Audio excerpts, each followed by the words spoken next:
What's up? Good morning. I'm at the house and I did some sweeping up. Yeah. My car's not big enough to get my tree stumps, but I was able to get a couple bags and stuff like that of like some of my like shop towels and stuff and some bedding, and then my old little tube TV thing. But no, I was going through making sure the place is swept up best I can. I can't, keep it from getting dusty or dirty over winter because, yeah, it's beings where we're at, still going to end up dealing with rodents. I mean, there's actually nothing we can do about that part. We can basically go through and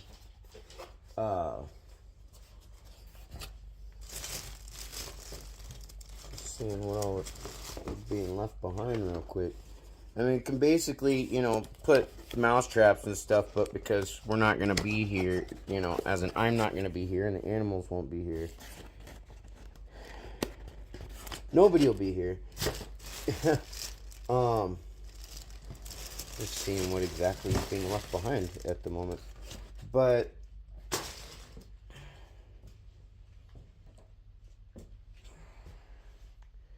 won't yeah, we won't be able to keep that stuff down. 'Cause just small animals that up here, you got like the field mice and stuff like that out here, and they'll still search inside the house. Yeah, this place still needed more work. I just couldn't do any more on my own. And of course, the bathroom. Let's turn the light on. Yep, flooring it's sitting good. And granite thing still needs to get cleaned up. Toilet's looking good, all that stuff. This wall shit needs cleaned off, that's for sure. I just only have so much time, and it's just me. And after I get done with this place, get done doing this shit, this is my last trip down. Straight up. I mean, the market guy's gonna keep an eye on the house. Excuse me. He's gonna keep an eye on the house here. The realtor also knows that basically I gotta try and keep an eye on things here too. So yeah, good times, because we have to deal with the neighbor BS. So yeah, just trying to get this done so that I don't have, because I'm not going to be able to make it down again after this. My dad and my younger son are going to come down here, I think, hopefully, because they've got pretty much till next weekend, and then they've definitely got to take in. I got a little buggy going on there. Ew. But, we'll go outside, Mr. Bear. Come on, Pooh Bear. We're done here. Because I'm hoping, yeah, when they come down to get the travel trailer and all that fun, awesome, wonderful, great stuff, that they can grab that log furniture real quick. So that way,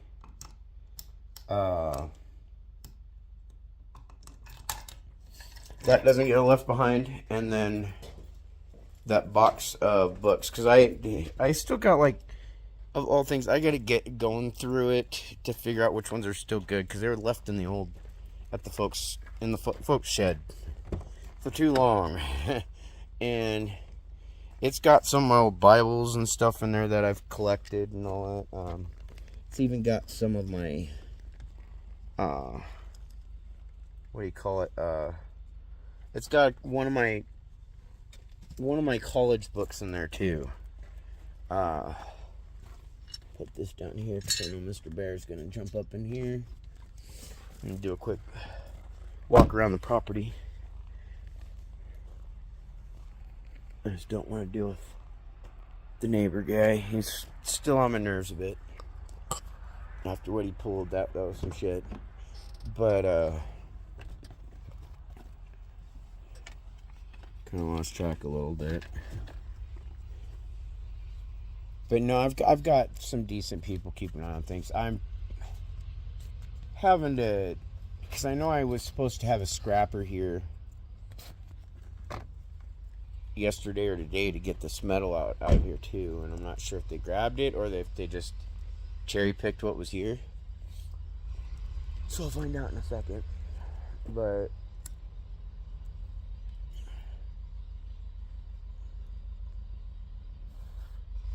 I will miss being out here on the mountain. I can't do this alone, and at the same time I just don't want to take risk of getting caught in that toxic cycle again. Neighbor out with his tractor thing. See, now I've got to get the dad and them to grab also Grandpa's tools out of here. So, might have grabbed a couple things from over here. And did this pile get smaller? My brain says this pile got smaller. I'm not sure, because this is shit that came out of the pond here, and then of course, now when the new owners get here, they gotta restructure that side of the pond and then pull everything back up and over, because that all collapsed out. And then, as you can tell, the power company dropped another tree. So it's been a lot of bullshit. I had too much on my hands. But yeah, this is the yard. I mean, all the way around, there's a fence, and the fence is recessed in about 10 feet from the road, minus that corner. It's more like 40 feet from the road, or 20 something feet, something like that. But yeah, I will miss it here because I had a lot of freedom here and it was quiet, and I did enjoy getting to go up on the mountain a lot, to be able to go adventure around and take photos and shit while I was dealing with things that I was. It was kind of the only way I could keep my sanity, really. I didn't have anybody. What I had was like people back over here with the tractor going on, using me. Like, on average, I got used by a lot of people. The more I start thinking about it, it was like, because I'm a bit naive and gullible, and I try to see the good in so many people, that it's really easy to walk on me. And because, like, with my situation, because somebody took advantage of the fact that no matter what they pretty much did to me, I would forgive them and they can do the shit all over again. You know, I got used for a long time. You know, to find out that I was being cheated on all those years and everything else. I mean, that situation, I forgive them. I still love them. I just understand that I don't want to go through the cycle again. Plus, I can't really risk it. Because, and this is kind of a lesson for others out there who, whether you're a covert, overt, or even a malignant type narcissist or any other form of narcissist, eventually God's gonna deal with you. And that's why I firmly believe, that, when it comes to those who've been abused by somebody that's narcissistic, whether it's a silent abuse or a straight up physical abuse in every which way, God is watching, and karma will be the tool utilized pretty much for how you answer for your actions. And see, like, with the person that I dealt with, I do care for them, and I still don't wish anything bad on them. I'm angry with them and extremely hurt, but she is having to learn a hard lesson why you don't keep doing that type of stuff. Thankfully, so after getting my testing done and all, I've come out squeaky clean, but I still have to keep an eye on things just to be safe, just in case, which is fine with me, because I'm not the kind of person that jumps from one bed to another, and when it comes to relationships and all, when I'm with somebody, I'm with them 100%. So after this, you know, in these last few months, I've had to learn a lot of things, and I even had to pretty much walk, you know, kind of walk right back into the fire to learn enough to go, okay, you know, I wish it would have worked and been different, but God at this point has stepped in and has made it clear that it can go no further anyways, whether I wanted to or not. And so I'm trying to at least be compassionate and caring enough. I love them. I'll tell them I love them for a long time, you know, but I'm hoping to be more of a support for them than what they were for me, you know, as I was before. I was a different type of support, but at this point it's like,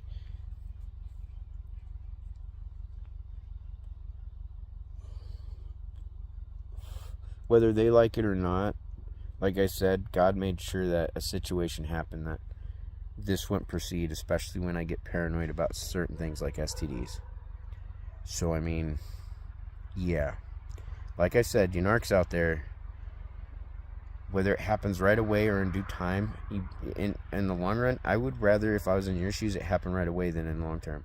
Because in long term, you definitely will be cut off at your feet. And you'll be reminded of why you don't do that type of stuff. Why you don't hurt people that care about you. And why you don't hurt people that, in their mind, they believe that you care about them. Even if they know in some degree or not that you don't, they still continue to love you enough to hope that you do. I'm not sure if that makes sense or not. No, after this, I won't be able to come down here again. Because once the snow hits, my car ain't making it through, and really we just can't afford to keep doing this type of traveling. There'll be one more trip down and all that, so hopefully the family can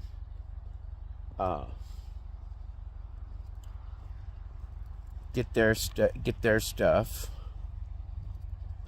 Of course, the fuckhead next door took the. I'm sorry, I'm actually angry now, and not because they literally ripped up the hose for the refill on the pond. I just noticed this. Check. This is what I mean by the neighbors. This is an automatic refill. This hose was buried, and they came out and ripped it right up. And this is the refill for the pond. This is the kind of shit I get to deal with. This is the kind of people I get to deal with, because in the end, I tend to be a lot nicer than I need to.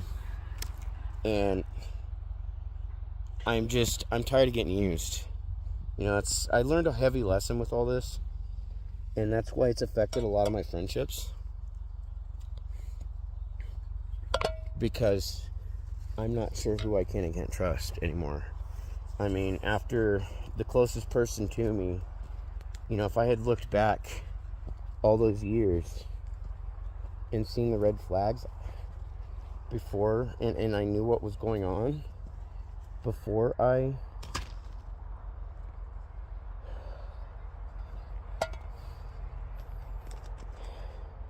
this is straight up vandalism. Fucker. But it's really hard not to just chuck a fucking boulder through their car windshields. They got enough cars. Come on, Coda. Come on. But no. Kind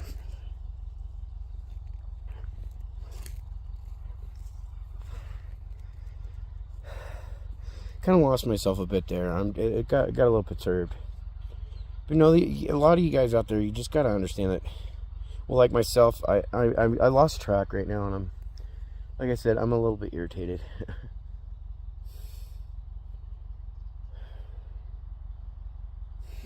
Coda, come on. No, I'm just at a point I need to focus on, you know, continue to focus on doing self-healing type shit. And focus on what I need to do when it comes to, the new home and starting a business. With this being done, it will allow me to put more focus into other things that I've been needing to work on too, and that's in part of because there's myself, and I know at least 3 or 4 others that I know of at least. So there's going to be about 4 or 5 people in total right now. We're a friend of mine's looking for more to help add into it, but we're writing a book about our experiences dealing with this type of shit and how it affected us. And that way, in hopes it helps other people, that they can see that they're not alone and they can seek help, or if there's something that, you know, that we've done that has helped us being able to cope with the things that have happened and all that, then it might be a way to help them to deal with some of the coping. The original idea is to try and keep it at about 2 chapters a person. I've got a feeling with mine, because I'm still trying to figure out how I'm going to do this if I want to. So we're supposed to do 1 chapter, kind of, you know, what life was like before we dealt with this that kind of relationship, and then the next chapter is about, you know, that relationship, you know, from meeting him up to what all you know, kind of some of the things that have happened and how it ended, type thing, and kind of how it affected us, you know, that type of stuff. And I feel like if I just you know, if I did the 1 chapter, it would be a really long fucking chapter, and so I may end up doing 3, is what I'm thinking, and just break it down into certain sections, because otherwise there's a lot of other things that has gone on that I feel like that would still apply to this, because what I grew up dealing with sort of helped groom me into a situation where I continued to put myself in those positions with people like that, whether they intend to or not. Because some people, when you first meet them, may never been like that, and say there's been a time period where you hadn't seen them, and things happen that, instead of learning to cope and heal from those experiences properly, they themselves end up repeating them, or end up developing similar traits as a self-defense mechanism or whatever, to, you know, and it become toxic. That's why, like myself, with a lot of this, you know, since June, since she left, and then, you know, in the meantime, we have talked, I've seen her and all this stuff, obviously, and a handful of times. I mean, I think at this point it's only been like 5 times since June. And I'm still dealing with some of that trauma bond aspect, but I'm breaking free of it. I'm always gonna love her. Yeah, I just know I'm not gonna be able to forget what happened, and because of what. Come on, Coda, we're gonna go. And because of, hop in. I thought I left my deodorant at home, but I didn't. It's in the car. Now I gotta go get gas and stuff here in the vehicle too, because I'm gonna head back up tomorrow. I usually, because that drive, it's just, for me, I don't do well with those long ass drives. It takes me a bit to recoup, and a lot of it's just driving on my own.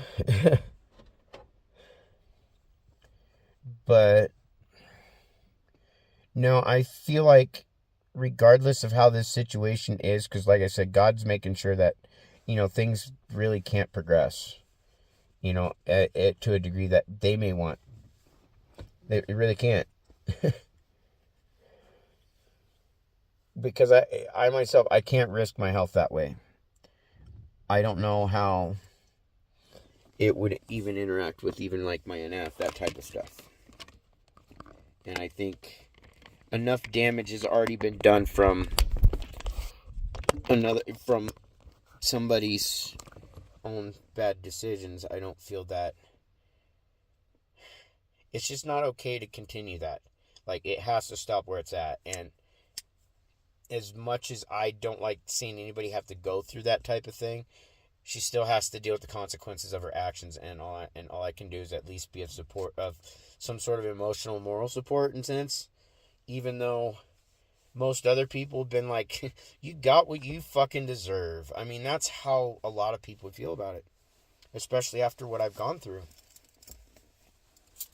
Especially after what I've gone through. And I'm not trying to pull this as like this big pity me thing. It's just I'm not going to forget now. I'm not going to any of that. I can forgive. I can, I'm learning to cope with a lot of things and to move forward. I'm just not allowing myself to be held back anymore. And all I can do is just try to be as supportive as I can from the position that I am in. I don't want to take it any further realistically than what it is right now or ever, because I don't want this cycle to repeat. It can't be repeated, and it can't be allowed to be repeated ever again. That is my child's mother. And even though at this point my kids and I don't have a relationship with each other because of all this shit,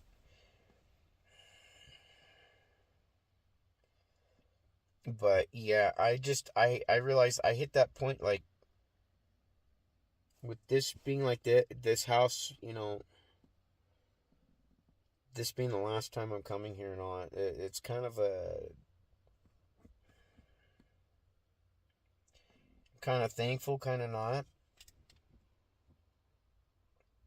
I'm thankful because I don't have to deal with this shit anymore.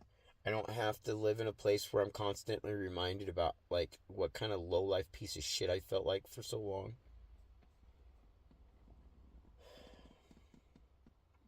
There's obvious things I'm not gonna miss. But there's still gonna be things I will. I can't be one of those people who say, oh, it was all horrible. We had some good moments. It's just, for me in those moments, I didn't realize that I was being lied to and manipulated.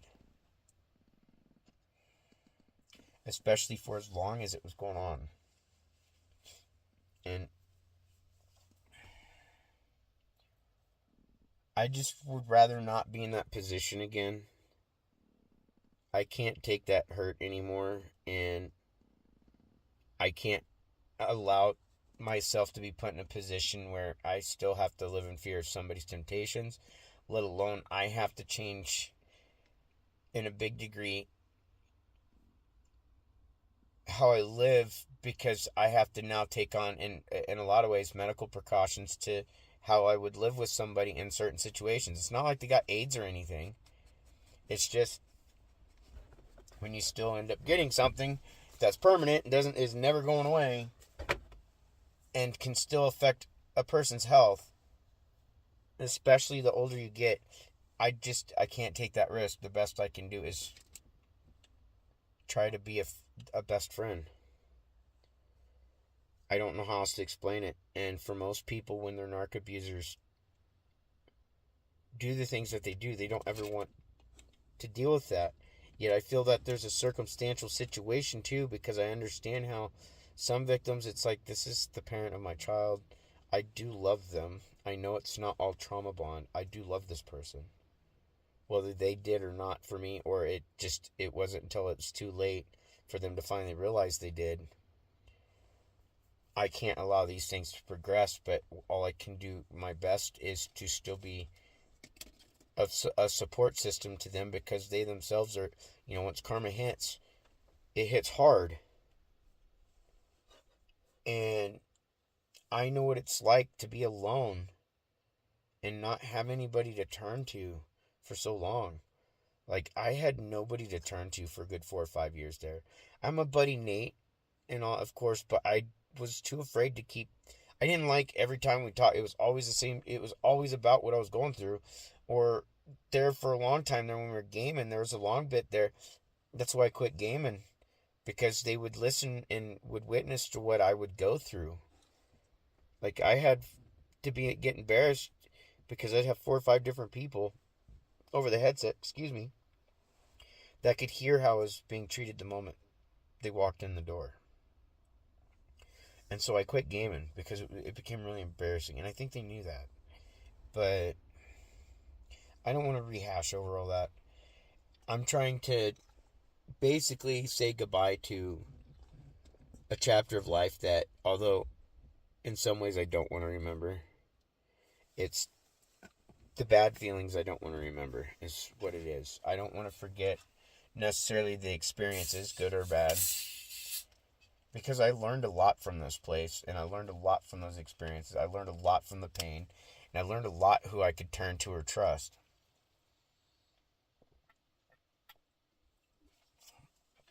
That's why I'm really quiet about where I'm moving and not. Once the home sold, yeah, people are obviously going to hear about it. I'm not necessarily going to be like keeping it that type of shit super secretive necessarily.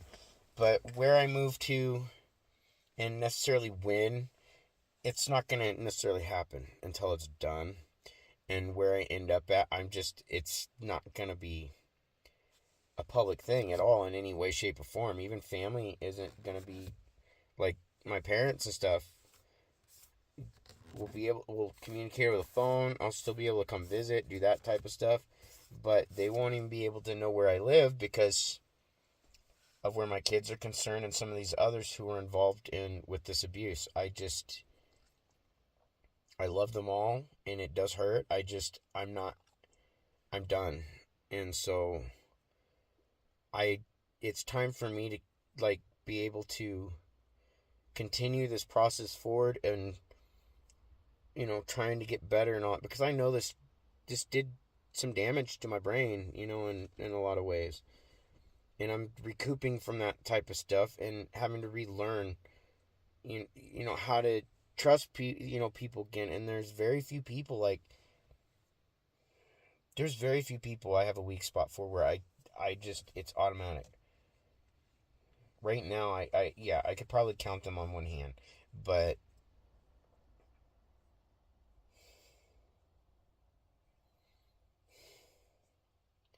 I just find that it's,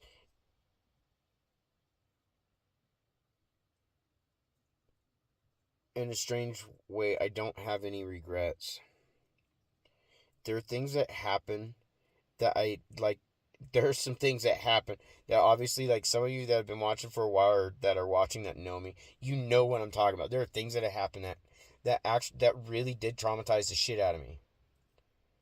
And it was things that was like, it was even repeated abuse from my childhood. Excuse me, just from another person with some of it. And there's moments like that, even that as much as it still bothers me, I I don't really have the regrets of it, because in the sense I learned from it. And, like, with one of the really bad experiences outside of this shit, but when they kept throwing me in jail for shit I didn't do, I was thankful that I ended up with attorneys that I ended up becoming, like, they became some of my only support system that I had. Like, they were the only people that I could talk to, like, even in emails and stuff about things, because they knew what was going on from the start. Like, I didn't quite fully understand what was all going on and what was happening, but if it wasn't for them, I probably would not, I wouldn't be free, and when they saw everything that I had, that I still have, that I have locked away and stuff, and some of it's still unlisted or whatever, and some I've been intending to just lock it on my YouTube channel at this point, because I'm still in that healing process, and I still intend to be able to get to a point where I can look back on it and not just see where I've gotten to by then, but I can look back to reference those moments and use it to be able to teach others, because this stuff breaks you down. Like, you end up becoming someone like you never thought you would be before. Like, you become broken, and it doesn't mean like you become like this big mean person. Like, your defenses are high, and so it's kind of like, So for people out there who are like veterans, they'll understand this because they've seen it in other veterans. Like my dad, I think my dad's a little bit detached, a little bit like myself when it comes down to it to some things. But I almost equivalent it to like almost like a form of shell shock, where something really bad happens, in the middle of a war type thing, and even though it's all done and over with, it could be years later. All it takes is, say, like a firework to go off, and immediately it triggers that PTSD, that reaction, that survival instinct, all of it. It triggers all those emotions again. And so it's similar to that. You're almost, even when you don't think you're on a high alert, it just takes that right thing to happen for it to re-trigger those emotions, and you immediately go into like a survival self-defense mode. And even if you're not the type who becomes aggressive, you become hyper-vigilant, and then at that point it can, if you're not the type that's able to communicate things, it can start to create problems. And that's why, like myself, I generally, before I even want to, it's why I don't jump from person to person. I have to deal with the baggage and all.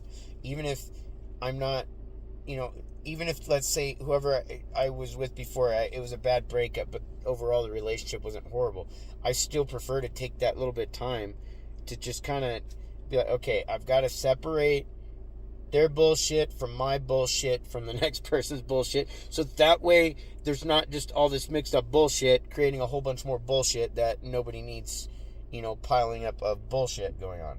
So it's just severe mass amounts of bullshit.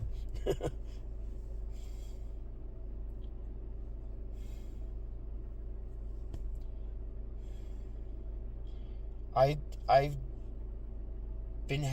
still do constant self-reflection. I still do, a lot of things to try and just, like, when it comes to certain situations, like, okay, I reacted to this in this way. It's not good, even though there may be some justification to it. It's still not good, so I don't feel that that's a proper way to react to things in that situation. And even if it gets really bad or difficult, instead of just basically yelling back or storming out, I have to learn to be able to either communicate a little better, listen a little better, or just simply be able to, the biggest part is be able to just kind of like, okay, I'm presented with a problem, I need to step back and I need to figure out how to deal with this before I actually deal with it, in that sense, so that way it's not immediate bullshit. So I've had to sit and kind of go through a lot of that. The therapy that I got to go through for almost 3 years there, it was like 2 years there. It stopped early this year, like April and May, or April, May, somewhere in March, April, somewhere in there. But I did a lot of therapy and stuff, so I've had to use that type of stuff.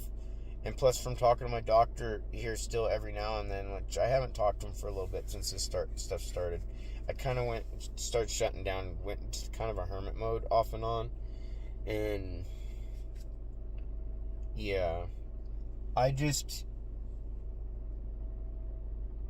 here at some point, I just, now that this is done here at the house, I'm going to be able to start putting some focus on like, writing. I got one of my old keyboards out, so I've got a normal size keyboard instead of my little one. So yeah, because I can pound out, at minimum a few pages a night, so long as I don't have any type of block. Because once I get into a flow going, I can go. I just suck at proper sentences and paragraphs, so whoever goes to edit it, I hope they can bear with me on that. But it's like, yeah, I published one book, but I intentionally did not want to, like, edit it perfectly, because that was intended to be like, you felt like you're, instead of just reading it, but you're actually feeling like you're reading somebody's journal, and they're not going to necessarily have proper, unless you're like that anal And I know some people on Spectrum who can be pretty anal about it, but unless you're really that anal, like most people don't try to intentionally try to write complete or proper sentences, paragraphs, and all that stuff when it comes to a journal. They're just kind of writing the shit out. So, but this, I've got to put some thought into it. Not this is done. I've got a little bit more time once I get back up to the folks' place to start putting some energy into that. I'm going to start going on walks again. Hopefully start going to the gym again. Because I did go that one, a couple times, and I miss it. It's just, I feel awkward going into places even like that by myself, because I don't feel comfortable in like public spaces on my own unless I really have to, like a store or something. But I gotta do what I gotta do, of course. So that's kind of my morning ramble. I hope you enjoyed this morning ramble. And anyways, thanks for watching, and I hope you guys have a good day. And I hope some of you got to enjoy that eclipse yesterday. I slept through it. Considering if I was down here yesterday early enough in the day or at my other property, I saw it full on. You would have straight saw the whole thing full on. But no, I slept through all. All the anxiety. There's other things that are kind of coming up in my life right now that are kind of out of, they're not expected, or I don't know how to say that right at the moment. It's just some unexpected things have come up that has kind of had me kind of take a step back, and I guess to a way just kind of helped me be able to take a step back. Like, I don't want to go in depth about it because there's things I really want to talk about, but I can't, and I'm not going to right now, and I may never. It just depends on everything going on, and whether or not I decide to bring up certain things or not. It's like, okay, do I bring it up? Is that going to happen? No, I'm just not going to talk about things that I'm not sure on. So, I mean, yeah, I'm rambling on more. Have a good one. Thanks for watching. Late.